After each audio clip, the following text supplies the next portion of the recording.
Good morning, friends. Welcome back to Astrology Today and Tarot. My name is Mel Rose. This is the Tarot portion and the second half of my daily astrology vlog, which you can check out on my other channel, Astrology Today with Mel Rose. Over there, you'll find a description of the day's astrology as I have spelled it out here. Here, I will discuss the tarot card that sits on the side of the page, and then I'll play another card that, in the context of the day's astrology, may give us something more to think about. So let's get into it. The card that currently sits on the side of the page is the Eight of Wands, and it's here because it correlates in astrology to the first 10 days or the first decan of the sun's transit here in the land of Sagittarius. Sagittarius is a fire sign, and wands are fire element symbolism, and fire element symbolism has to do with drive, spark, motivation, that fire that gets under our butts and makes us want to get out and take action, achieve a goal, get to work, do the thing, right? So we come to the Eight of Wands, and Eight of Wands is kind of a full speed ahead sort of indication when it comes up in a reading.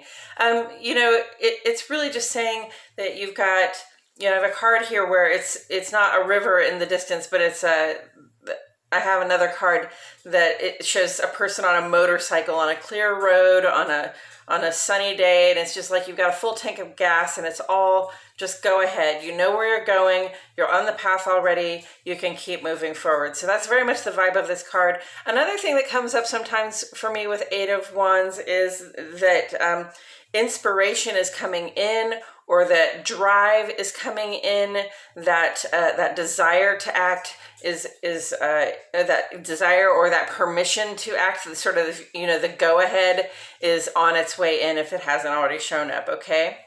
So with that said, I'm going to go ahead and shuffle these cards a little bit while I thank you for being here. I surely appreciate your presence. If you haven't clicked the subscribe button on this channel yet, please go ahead and do that. Go ahead and like the video also, and click for notifications. I post here every day, and I so value being able to share this content with you. So thanks again. And with that said, I'm going to turn that over. Oh, we got the King of Pentacles. All right. So the King represents mastery, and Pentacles are about our physical well-being, our health, wealth, and finances, some people say, and really just about sort of our bodies, our health, and what we are willing to do, what we are willing to give in terms of our personal physical resources to achieve the goals that we set out to achieve. Okay, so Pentacles, that's earth element symbolism, that's Taurus, Capricorn. It starts with Capricorn, Taurus, and Virgo. And so, the King of Pentacles can represent a Taurus, a Capricorn, and a Virgo. This could be you or it could be somebody else. It can also just represent the idea of mastery of how we use our physical resources to attain the level of stability and security, the sense of safety that we seek in our lives, right? And Pentacles is also very much about the wisdom it takes to grow our resources into something that has value for us. So, you see a lot of plant symbolism around that, just because, it takes a certain kind of dedication and attention. How do I say? Oh, here's the word constance, right? Constance to the ideal of developing and to the idea of developing something of value for ourselves that helps us actually get there. We have to remain dedicated to the cause, right? We can't be changing our minds about what we want. The King of Pentacles, because they have mastery of this suit, really. The King of Pentacles will make up their mind about what it is they want, where it is they're going, what it is they're trying to develop, and then they will go ahead and, remain dedicated to that idea so that all of their work, all of their efforts, all of their resources go into the creation of that thing of value. Where do we see the King on the page today? Mastery of physical resources. I mean, it's definitely something that we've been struggling with Uranus in Taurus for all this time.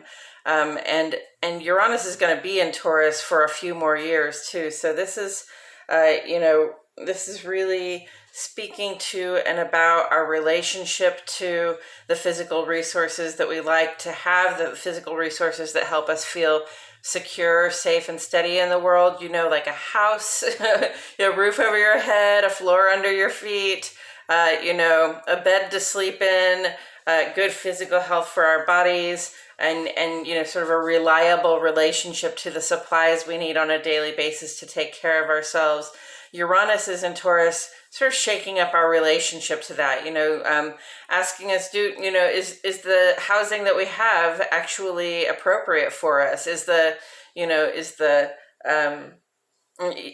the other supplies and things, is our health even working for us very well right now, or do we need to take another approach? Uranus will bring in surprises and changes and shifts, and really, in this case, kind of ask us about our relationship to those material treasures that we have that help us feel safe and secure, and whether they're actually working for us, whether we can do better, or whether we can do with something different, right?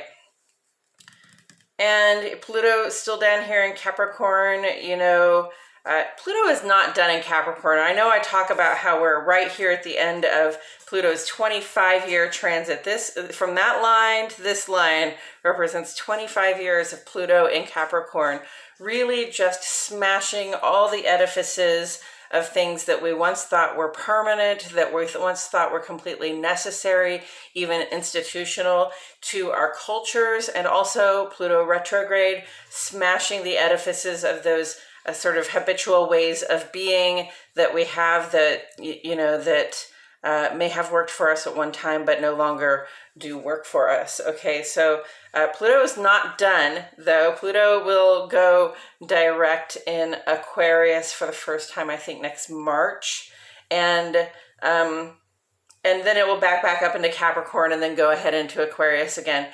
But, watch between here and March what happens in terms of culturally speaking, the broader culture speaking. Watch what happens in terms of things that we thought would always exist and always be just as they are, things that we thought of as institutional or permanent or unquestionably solid, just sort of dissipate or split apart or show cracks in their facade, right?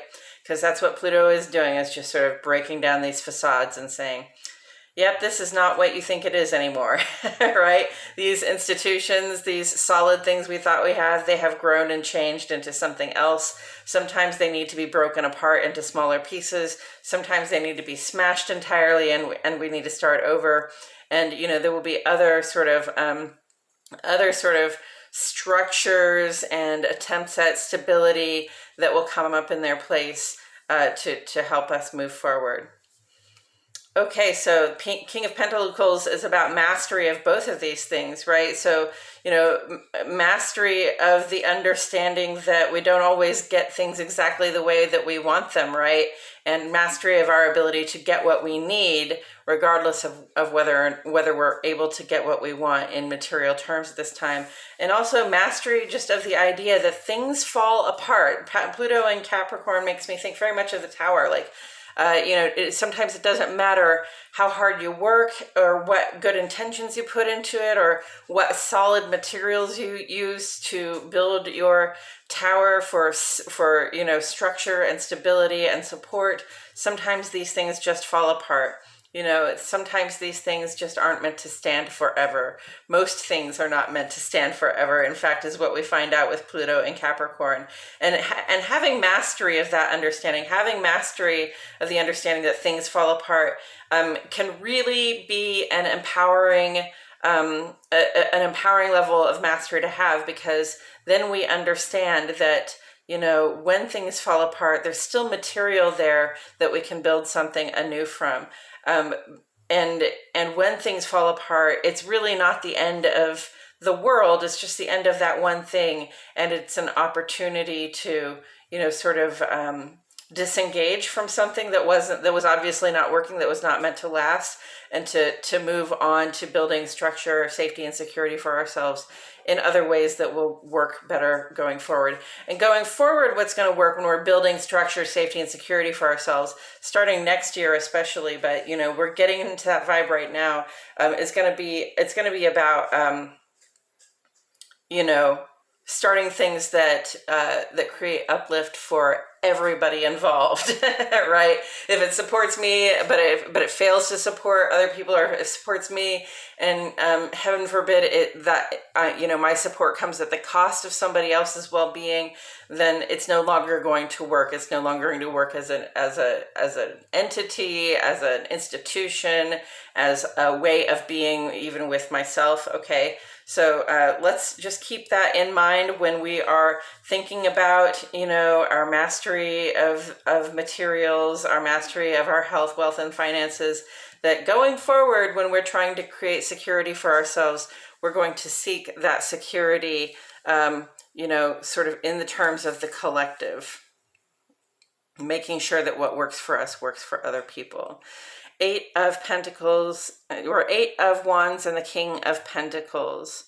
So, this is mastery in motion, right? This is mastery of earthen principles, structure, stability, work, the wisdom and dedication it takes to grow things of value.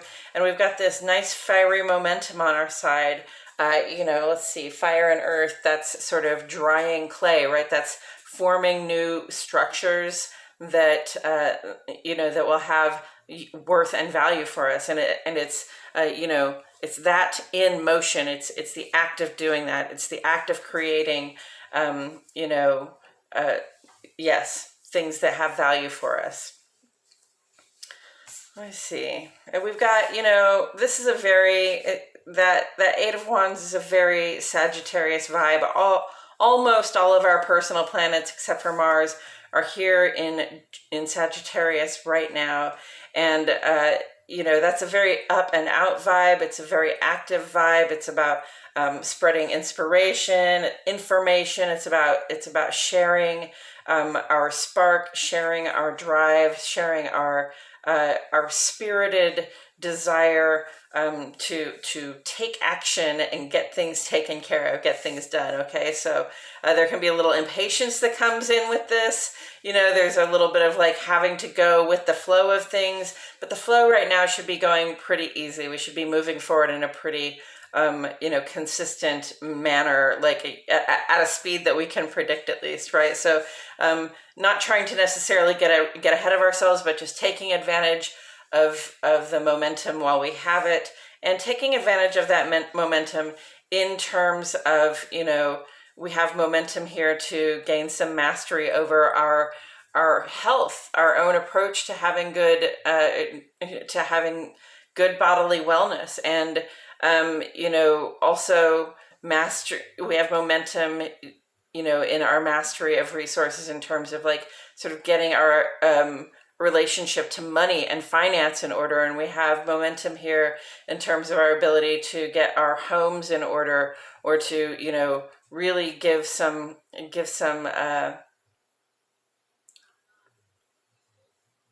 finishing touches or some masterful creation to the way that we actually exist physically in the world. And I believe that's all I have to say about it today, friends. Thank you so much for joining me. I truly appreciate your presence here. My name is Mel Rose, and I'll see you all back here tomorrow for more Astrology Today and Tarot.